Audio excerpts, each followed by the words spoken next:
Hello everyone. How are you all? Have a very good day. Today I am going to start the another important lesson, the four formula, step 2. We have previously completed step 1 that was related to simple present tense, and today I am going to start step 2, modal auxiliary. How to apply the magic 4 formula in modal auxiliary. So let's get started. এখানে আপনারা দেখতে পাচ্ছেন magic 4 formula অনুযায়ী চারটা form থাকে, আপনারা জানেন। হ্যাঁ, না, প্রশ্ন এবং প্রশ্নের না।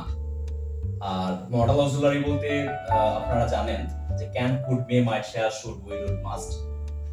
তো সেগুলোর ব্যবহার নিয়ে আজকে কথা বলবো।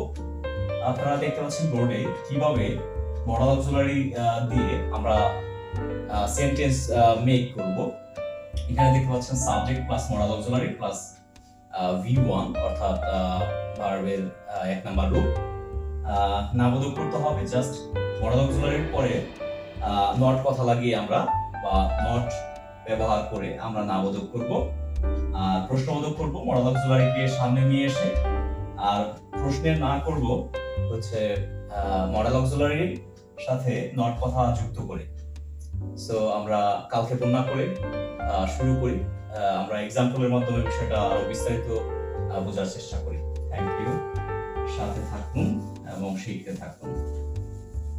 আমরা প্রথমে এখানে দেখতে পাচ্ছেন যে আবোধক কিভাবে আমরা নির্ণয় করব।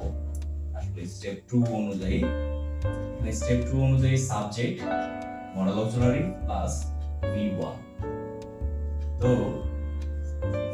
এক্সাম্পল, এখানে মডেল অক্সিলারি হিসেবে যদি আমরা ক্যান ব্যবহার করি তাহলে I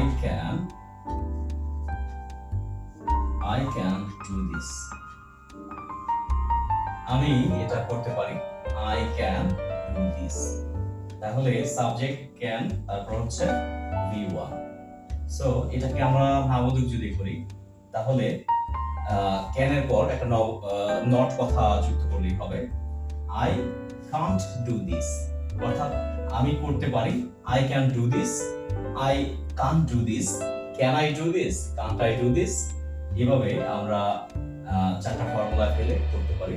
তো ঠিক একইভাবে যদি এখানে কুড ব্যবহার করি তাহলে I could do this, I couldn't do this, could I do this, couldn't I do this, এইভাবে আমরা আসলে ম্যাজিক 4 ফর্মুলা প্রত্যেকটা স্ট্রাকচারে ব্যবহার করে আমরা ইংলিশ প্র্যাকটিস করতে পারি, আর এইভাবে আমাদের ইংলিশের স্কিল বাড়াতে পারি।